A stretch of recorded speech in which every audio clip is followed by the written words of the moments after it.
Now the next game, the Oilers win, so it's a best of 5 series, so it's tied now at 2 wins apiece, and the deciding game is the next night in Edmonton. And by the time we left LA, it was already 1 in the morning in Edmonton, and both teams flew on the same plane. They had to get a waiver. The Oilers got out first, the referee sat in the middle, the Kings sat up front. Do you remember that landing in Edmonton in the fog? Do you remember that, Charlie? That was, by that time it was about 4 in the morning, and yeah. I know the story was, and that was the first charter I ever got on. I had to share it with another team. But it was pretty quiet. It was almost like in the old days where there was a smoking row and a non-smoking row. It was a Kings row and then an Oiler row. But I think everybody was worried about the Oilers were looking at trying to get up front.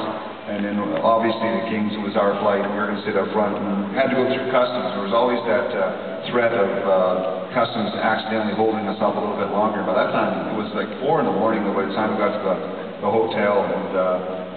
And I think I felt, and just with our bus ride in, that kind of knew it was going to be a good game that night. I think everybody was still pretty pumped up from the series. We had a chance. We've always played well in Edmonton, and it seemed, as Marsh was saying with Don Perry, the pressure was, what do you guys got to lose? They're ahead of you by 60 points in the standings. You know, they're expected to win. You guys just have to go out and play. But when I felt when we got to that 5th game, I thought the pressure was more on them than it was on us, because we had accomplished way a lot more than anybody expected, and we had nothing to lose. You know, I remember, as you say, getting to the hotel at 4:30 or 5 in the morning, and a cleaning lady, as the Kings came in, was shaking her hand saying, "You didn't treat my boys very well in LA. And Mark Hardy looked at her and said, "Lady, it's 4 o'clock in the morning. Go home and go to bed." So as you look back on that, what was the mood going into that final game in Edmonton? I mean, you had won, but then you'd lost the game in LA to even the series, and now you come back on their home ice. Was it an upbeat mood in that locker room before that last game? It was, Bob. It was one game to win the series. I mean, obviously after the miracle on Manchester game, we come out for game 4. We would have liked to have ended the series there, and I don't remember the score, but it was a 1-goal game, 3-2-1 or 3-2, and you know, it was a nail-biter. It was just like game 2 that we had lost in Edmonton.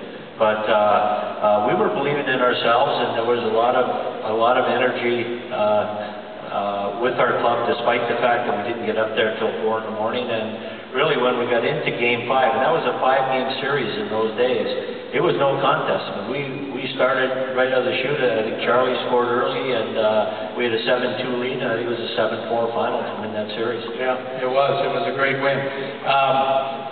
We're going to have some questions from all of you in a few moments, but I wanted to just go over, let's bring everybody up to date on where you're living now and what you're doing now. Charlie, you want to start? I'm living in Calgary, Alberta. We have a little investment company.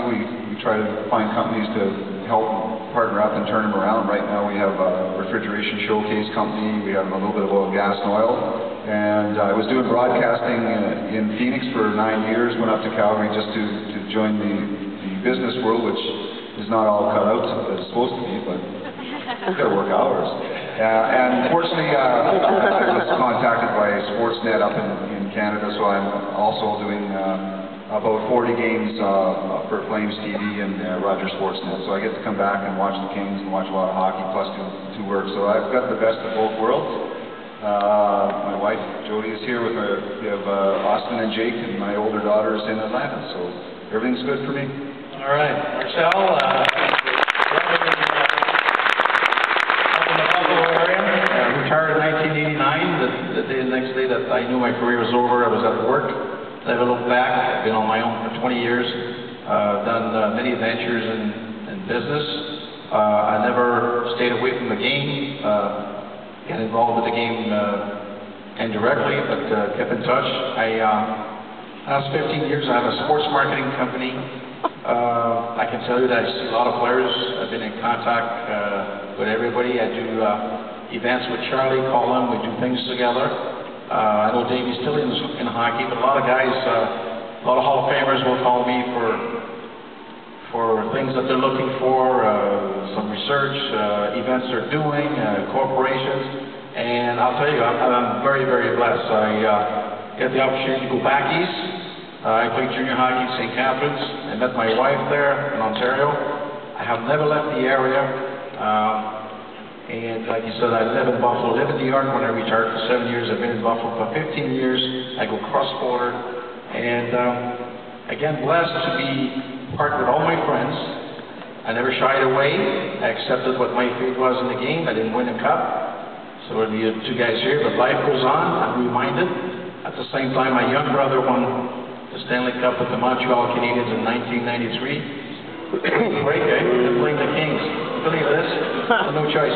So, Charlie's been in my store. I have, like I said, a sports marketing. I have a big retail store. We do business together. We're going to do some, and very, very lucky man. I got grandkids. How many you got, Mom? Two. No, two. I got to catch up to you. I got 4. That's why I got gray hair. I'm a grandfather like some of you out there, and they do play hockey. I got my granddaughter who's 9 years old. My wife's after her. You got to tell the coach. She's got to be a forward. She likes defense. She sees the play. And we all know that Dave Taylor is now with the Dallas Stars. So, Dave, tell us about your position there. I'm just about to start my 3rd year with the Stars, Director of Player Personnel. So I travel around really all over the world to watch hockey games, and I really enjoy that aspect of it. My daughters, who have grown up in LA, are now 25 and 22 years old, so I have the time to travel. We still live out in Tarzana, where we've moved to our house in 1982, so it's a good opportunity with the Stars. We went to the conference finals my first year there. Disappointing year for us last year, so like the Kings, we're looking to get back into the playoff hunt and hopefully do some damage. All right.